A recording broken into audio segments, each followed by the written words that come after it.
আসসালামু আলাইকুম এভরিওয়ান, কেমন আছেন সবাই? আশা করি সবাই অনেক ভালো আছেন। আজকে আমরা দেখব all in one WP migration plugin ব্যবহার করে কিভাবে এক হোস্টিং থেকে অন্য হোস্টিংয়ে অথবা এক ডোমেইন থেকে অন্য ডোমেইনে ওয়েবসাইট মাইগ্রেট অথবা ট্রান্সফার করতে হয় খুব সহজেই। তাহলে চলুন ভিডিওটি শুরু করা যাক। আমরা যে ওয়েবসাইটটিকে মাইগ্রেট অথবা ট্রান্সফার করব সেই ওয়েবসাইটের ড্যাশবোর্ডে আমাদের লগ ইন করতে হবে। তো দেখুন, আমি যে ওয়েবসাইটটিকে মাইগ্রেট করব সেই ওয়েবসাইটটির ডোমেইন নেম হচ্ছে imonbrain.com/test এবং আমি যে ওয়েবসাইটটিতে অথবা ডোমেইনে আমরা নিয়ে যাব আমাদের ওয়েবসাইটটিকে সেইটির ডোমেইন নেম হচ্ছে coderspractice.online/test। তো চলুন আমরা আমাদের যেই ওয়েবসাইটটিকে মাইগ্রেট করব সেটির ইন্টারফেসটি একটু দেখে নিই। আমি এটিকে নতুন একটি ট্যাবে নিয়ে আসলাম। তো দেখুন, খুবই সুন্দর একটি ফ্রেশ গুড লুকিং একটি ওয়েবসাইট এখানে আমরা দেখতে পাচ্ছি। এই ওয়েবসাইটটিকে আমরা আমাদের যে খালি যে ডোমেইনটি রয়েছে অর্থাৎ ওয়েবসাইটটি রয়েছে ওয়ার্ডপ্রেস ওয়েবসাইট, সেখানে আমরা এটাকে মাইগ্রেট করে নিয়ে আসব। তো দেখুন, এটি কিন্তু 2024 থিমে এই ওয়েবসাইটটি এখানে দেওয়া, আর এটি হচ্ছে আমাদের নিজেদের করা ওয়ার্ডপ্রেসে ডিজাইন করা একটি ওয়েবসাইট। তো আজকে আমি আপনাদের অল ইন ওয়ান WP মাইগ্রেশনের দুইটি প্লাগইন আপনাদেরকে দেখাবো। একটি হচ্ছে ফ্রি ভার্সনের এবং আরেকটি হচ্ছে পেইড ভার্সনের। তো আমি এক্সপোর্ট করার ক্ষেত্রে আপনাদেরকে ফ্রি যেই প্লাগইনটি রয়েছে সেটি দিয়ে আপনাদেরকে দেখাবো। তো চলুন আমরা প্লাগইন অপশনে চলে যাব এবং এখানে জাস্ট অ্যাড নিউ যেই অপশনটি রয়েছে সেখানে প্রেস করব। দেন এখানে আমরা সার্চ অপশনে যে লিখব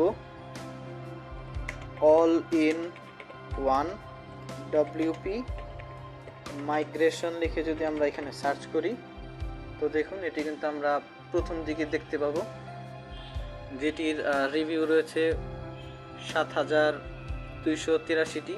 খুব ভালো একটি প্লাগইন, যেটি 5 মিলিয়নের বেশি অ্যাক্টিভ ইনস্টলেশন রয়েছে। তো এটিকে আমি ইনস্টল করব। এটি কিছু সময়ের মধ্যে ইনস্টল হয়ে যাবে। তো এখন আমি অ্যাক্টিভ যে অপশন রয়েছে অ্যাক্টিভে প্রেস করব, দেন এটি অ্যাক্টিভ হয়ে যাবে। তো দেখুন, অ্যাক্টিভ হওয়ার পরে আমরা আমাদের ড্যাশবোর্ডের সাইড বারে আমরা একটি অপশন দেখতে পাচ্ছি অল ইন ওয়ান WP মাইগ্রেশনের। তো এখানে আমাদের প্রথম কাজ থাকবে আমাদের যে ওয়েবসাইটটি রয়েছে সেটিকে এক্সপোর্ট করা। তো আমি এক্সপোর্টে যদি প্রেস করি, তো দেখুন এখানে আমরা এক্সপোর্ট টু নামে একটি অপশন পেয়েছি। এটাতে যদি আমি প্রেস করি, তো দেখুন এখানে বিভিন্ন রকমের অপশন আমরা দেখতে পাচ্ছি। আমরা বিভিন্ন ওয়েতে এই ওয়ার্ডপ্রেস ফাইলটিকে আমরা এক্সপোর্ট করতে পারি, যেমন ফাইল আকারে, FTP আকারে, ড্রপ বক্সে, গুগল ড্রাইভে অথবা অন্যান্য যেই ওয়েগুলো রয়েছে সেখানে আমরা দেখুন এক্সপোর্ট করতে পারবো। তো আমি আপাতত ফাইল যে অপশনটি রয়েছে সেটাকে চুজ করলাম। এটি অল্প কিছু সময়ের মধ্যেই আশা করি এক্সপোর্ট হয়ে যাবে। তো আমরা একটু ওয়েট করব এক্সপোর্ট হওয়া পর্যন্ত। তো দেখুন আমাদের ওয়েবসাইটটি কিন্তু এক্সপোর্ট করা হয়ে গিয়েছে। তো আমরা ইচ্ছা করলে এখান থেকে ডাউনলোড করতে পারি ওয়েবসাইটটি। তো আমি এখান থেকে ডাউনলোড করব না, আমি এখানে জাস্ট ক্লোজে ক্লিক করে দিলাম। তো এখন আমরা যদি দেখতে চাই আমাদের ওয়েবসাইটটি কোথায় ব্যাকআপ হয়েছে, তো আমি এখানে যদি ব্যাকআপ অপশনে ক্লিক করি, তো দেখুন এখানে কিন্তু আমরা একটা ফাইল দেখতে পাচ্ছি যেটি আমাদের সম্পূর্ণ ওয়েবসাইটটিকে এখানে ব্যাকআপ হিসেবে নিয়ে আসছে, যেটির ফাইল সাইজ হচ্ছে 86 MB। তো আমরা এক্সপোর্টের ক্ষেত্রে এই ফ্রি যে ভার্সনটি রয়েছে অল ইন ওয়ান WP মাইগ্রেশনের সেটিকে ব্যবহার করতে পারি, কিন্তু আমরা যখন বড় কোনো ওয়েবসাইট 128 MB-এর উপরে কোনো একটি ওয়েবসাইটকে এক্সপোর্ট করব অথবা ইম্পোর্ট করব, সেক্ষেত্রে আমাদের আনলিমিটেড যে এক্সটেনশনটি রয়েছে অল ইন ওয়ান WP মাইগ্রেশনের পেড যে ভার্সনটি সেটিকে কিন্তু আমাদের ব্যবহার করতে হবে। তো এই ওয়েবসাইটটি কিন্তু মাত্র 86 MB এর, যার কারণে আমরা কিন্তু ফ্রি ভার্সন দিয়েই ইম্পোর্ট অথবা এক্সপোর্ট করতে পারবো। কিন্তু আমি আপনাদের এখন আমাদের যেই ওয়েবসাইটটিতে নিয়ে আসবো সেখানে পেইড যে ভার্সনটি রয়েছে সেটি দিয়ে আপনাদের ইম্পোর্ট করে দেখাবো। তো আমি প্লাগইনস থেকে অ্যাড নিউতে যাব, দেন এখানে আপলোড প্লাগইনে যাব, চুজ প্লাগইনে ক্লিক করলাম। তো দেখুন এখানে আমাদের দুইটা প্লাগইন রয়েছে, একটি হচ্ছে আপনার ফ্রি ভার্সনের এবং আরেকটি রয়েছে হচ্ছে আনলিমিটেড এক্সটেনশন। তো আমি আনলিমিটেড এক্সটেনশনটি করার পূর্বে আমাদের যেই ফ্রি ভার্সনটি রয়েছে সেটিকে চুজ করলাম এবং এখানে ওপেন ক্লিক করব, দেন ইনস্টল নাও। এটি দেখুন ছোট একটি প্লাগইন ইনস্টল হয়ে গিয়েছে। এখন জাস্ট আমরা অ্যাক্টিভেট প্লাগইনে ক্লিক করব। আর এখন দেখুন আমরা যদি এটাকে ইম্পোর্টে ক্লিক করি, দেখুন আমরা এখানে দেখতে পাচ্ছি 256 MB পর্যন্ত আমরা ইম্পোর্ট করতে পারবো। তো আমাদের যদি কোনো একটি ওয়েবসাইট 256 MB এর বেশি হয়, সেই ক্ষেত্রে কিন্তু আমরা এই প্লাগইন দিয়ে ওয়েবসাইটটি ইম্পোর্ট করতে পারবো না। তো সেই ক্ষেত্রে আমি যেটা করব, প্লাগইনস থেকে অ্যাড নিউতে ক্লিক করব এবং আমাদের যেই আনলিমিটেড এক্সটেনশনটি রয়েছে সেটিকে নিয়ে আসবো এখানে। তো আমি ওপেনে ক্লিক করলাম এবং ইনস্টল নাও অপশনে ক্লিক করব। দেন এটি অ্যাক্টিভেট প্লাগইনে যদি আমি ক্লিক করি, তো দেখুন এটিও কিন্তু এখানে অ্যাক্টিভ হয়ে গেল। এখন যদি আমরা অল ইন ওয়ান WP মাইগ্রেশনের ইম্পোর্ট অপশনে যাই, তো এখানে দেখতে পাবো এখানে ম্যাক্সিমাম আপলোড ফাইল সাইজ হচ্ছে আনলিমিটেড। তো দেখুন আমরা কিন্তু এখন 256 MB এর বেশি যদি আমাদের ওয়েবসাইটের ফাইল সাইজ হয়, তাহলে কিন্তু আমরা ইচ্ছা করলে এই প্লাগইনের মাধ্যমে ট্রান্সফার করে এখানে নিয়ে আসতে পারবো। তো ধরুন আমাদের ওয়েবসাইটটি যদি 1 GB অথবা 2 GBরও হয়, তাহলেও কিন্তু আমরা এখানে এই প্লাগইনের মাধ্যমে ইম্পোর্ট করে নিয়ে আসতে পারবো। তো আপনারা যদি এই প্লাগইনটি ব্যবহার করতে চান, আমাদের ভিডিও ডেসক্রিপশনে ডাউনলোডের লিঙ্ক দেওয়া থাকবে, সেখান থেকে আপনারা ডাউনলোড করে এটি ব্যবহার করতে পারেন। তো চলুন আমাদের যে ব্যাকআপটি ছিল সেটিকে আমরা প্রথমত ডাউনলোড করে নিব। তো আমি চলে গেলাম আমাদের ওয়েবসাইটের যেই ব্যাকআপসটি ছিল সেখানে। এখানে দেখুন আমরা ব্যাকআপস অপশনে গেলে কিন্তু এই যে ওয়েবসাইটের ব্যাকআপসটি আমরা দেখতে পাচ্ছি। তো এখান থেকে আমরা 3 ডটে যদি ক্লিক করি, আমরা এখান থেকে ডাউনলোড অপশনটি পাবো, কিন্তু আমরা এখান থেকে ডাউনলোড করব না।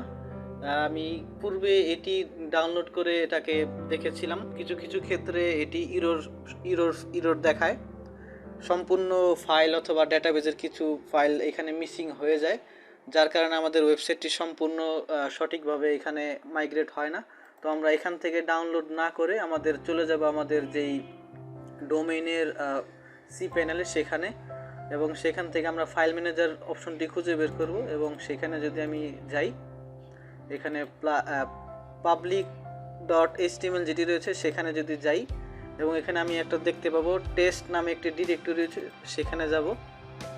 যেমনটি আপনারা এখানে দেখতে পাচ্ছেন evanul.com/test URL। তো আমি এখানে মেইন ডোমেইনের মধ্যে টেস্টের মধ্যে ঢুকলাম। তো এই হচ্ছে আমাদের ওয়ার্ডপ্রেসের ফাইলগুলো। আমি চলে যাব WP কন্টেন্টের ভিতরে। দেন এখানে দেখুন AI1 অর্থাৎ অল ইন ওয়ান WP যে মাইগ্রেশনের যে ব্যাকআপটি রয়েছে, সেখানে কিন্তু আমরা দেখতে পাচ্ছি ইমন বেন টেস্ট 2023-11-27। দেখুন এখানে কিন্তু এই ফাইলটির নাম 2023-11-27 নামে রয়েছে। তো আমি এখান থেকে ডাউনলোড না করে এটিকে আমরা ফাইল ম্যানেজার থেকে ডাউনলোড করব, যাতে ইম্পোর্টের ক্ষেত্রে কোনো রকম ইস্যু ফেস করতে না হয় আমাদের। তো আমি যেখানে এই ব্যাকআপসটিকে ডাউনলোড করব সেটা আমি এখানে দেখে দিলাম, এবং এখন এখানে যদি আমি সেভে ক্লিক করি, তো দেখুন এটা কিছু সময়ের মধ্যে ডাউনলোড হয়ে যাবে আমাদের পিসিতে, যেটির ফাইল সাইজ হচ্ছে 86.3 MB।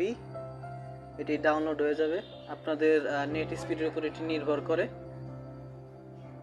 তো দেখুন এখানে কিন্তু ডান লেখা উঠেছে, অর্থাৎ আমাদের এখানে যদি আমি ক্লিক করি তাহলে কিন্তু আমাদের ফোল্ডারটিতে আমাদের ব্যাকআপ ফাইলগুলো দেখতে পাবো। তো দেখুন আমি যদি এখানে চলে যাই, এখানে একটি .wordpress নামে একটি ফাইল এসেছে, যেটিকে আমরা আমাদের নতুন ডোমেইনে আমরা ইম্পোর্ট করব। তো চলুন আমরা আমাদের ডোমেইনে চলে যাই, নতুন যে ডোমেইনটি রয়েছে সেখানে আমরা যদি ইম্পোর্টে ক্লিক করি,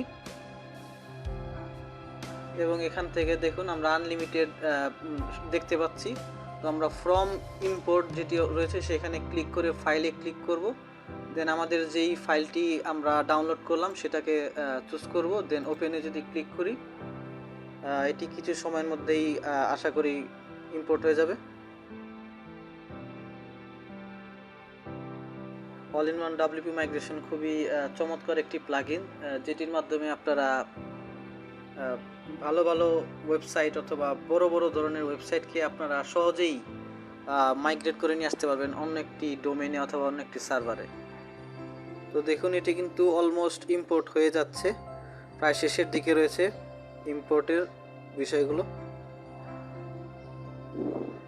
92.71%। 98%। তো দেখুন অলমোস্ট কিন্তু ইম্পোর্টেড হয়ে গিয়েছে। তো দেখুন এখানে রয়েছে the important process will overwrite your website. তো এখানে বলছে যে আমরা এখানে কি এটা প্রসেস করব কিনা। তো আমি এখানে প্রসিডে ক্লিক করলাম। দেন দেখুন এটি কিন্তু এখানে প্রিপেয়ার হচ্ছে। আমাদের যেই ওয়েবসাইট ফ্রেশ ওয়ার্ডপ্রেসটি ইনস্টল করা ছিল সেটিকে ওভাররাইট করে আমাদের নতুন যে ওয়েবসাইটটি রয়েছে সেটি কিন্তু এখানে ইম্পোর্ট হচ্ছে। তো আমরা একটু ওয়েট করব এখানে। ওকে, সো দেখুন আমাদের সাইটটি কিন্তু অলরেডি ইম্পোর্ট হয়ে গিয়েছে। Your site has been imported successfully. তো আমি যদি এখানে ফিনিশে ক্লিক করি, তো দেখুন আমাদের সাইটটি কিন্তু রিলোড হয়ে আসতেছে। এবং দেখুন আমাদের কিন্তু ড্যাশবোর্ডের উপরের দিকে ফ্যাব আইকন এসে পড়েছে, যেমনটি আমাদের এই ওয়েবসাইটের ফ্যাব আইকন হিসেবে ছিল। তো আমি যদি এখানে ড্যাশবোর্ডে ক্লিক করি,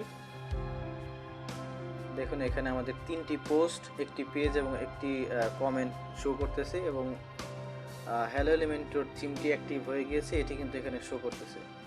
এবং এখানে দেখুন এলিমেন্টর প্লাগইনগুলো কিন্তু ইনস্টল রয়েছে, যেমনটি আমাদের এই ওয়েবসাইটে রয়েছিল। দেখুন এই যে এলিমেন্টর যে প্লাগইনটি অ্যাক্টিভ ছিল সেটি কিন্তু আমাদের এখানে এসে পড়েছে। তো দেখি আমাদের যে সাইটটি ছিল ফ্রেশ একটি সাইট, এটিকে যদি আমরা একবার রিলোড করি তো আমাদের কেমন দেখায়। ওয়াও, দেখুন সাইটটি কিন্তু অলরেডি পুরোপুরি ইম্পোর্ট হয়ে গিয়েছে। আমাদের যেমনটি ছিল এখানে imonbein.com/test ডোমেইনে যেমনটি ছিল আমাদের ওয়েবসাইটটি সম্পূর্ণ কিন্তু সেমভাবে আমাদের এই ডোমেইনেও ওয়েবসাইটটি এসে গিয়েছে। তো দেখুন আমরা অবশ্যই ইম্পোর্ট করার পর একটা কাজ করব, সেটা হচ্ছে যেখান থেকে আমরা ইম্পোর্ট করেছিলাম সেখান থেকে ব্যাকআপ যে ফাইলটি ক্রিয়েট হয়েছিল সেটিকে ডিলিট করে দেব, যাতে আমাদের এক্সট্রা স্পেস না খরচ হয়। তো আপনারা এখান থেকে 3 ডটে ক্লিক করে ডিলিট করতে পারেন, অথবা আপনারা যদি ফাইল ম্যানেজারে যান এবং যেখানে আমাদের ফাইলটি স্টোর হয়েছিল সেখান থেকে, যেমন আমরা রাইট ক্লিক করে ডাউনলোডে ক্লিক করেছিলাম, এখন জাস্ট আমরা ডিলিট যে অপশনটি রয়েছে সেখানে ক্লিক করব এবং এখানে চেকবক্সে ক্লিক করব যাতে এটি পার্মানেন্টলি ডিলিট হয়। তো আমি কনফার্মে ক্লিক করলাম এবং এখন যদি এখানে আমি এই উইন্ডোটাকে রিলোড করি, দেখুন এখানে কিন্তু কোনো ব্যাকআপস নেই। এবং অবশ্যই আপনারা প্লাগইনস থেকে এই all in one WP migration প্লাগইনটিকে আপনারা ডিঅ্যাক্টিভ করবেন এবং ডিলিট করে দেবেন। এবং আপনার যেই সাইটে এটিকে ইম্পোর্ট করলেন অথবা ট্রান্সফার করলেন সেই ডোমেইনটিতেও আপনারা প্লাগইনস থেকে all in one WP migration যে প্লাগইনটি রয়েছে সেটিকে কিন্তু আপনারা ডিঅ্যাক্টিভ করবেন প্রথমত। যেমন আমি এখানে ডিঅ্যাক্টিভ করে নিলাম এবং এই দুটিকে সিলেক্ট করে আমরা ডিলিটে দিয়ে অ্যাপ্লাই যদি ক্লিক করি, তো দেখুন এটি কিন্তু আমাদের ডিলিট হয়ে গেল। তো আজকে টিউটোরিয়াল এই পর্যন্তই। ভালো থাকেন সবাই, সুস্থ থাকেন সবাই। আসসালামু আলাইকুম ওয়া রাহমাতুল্লাহ।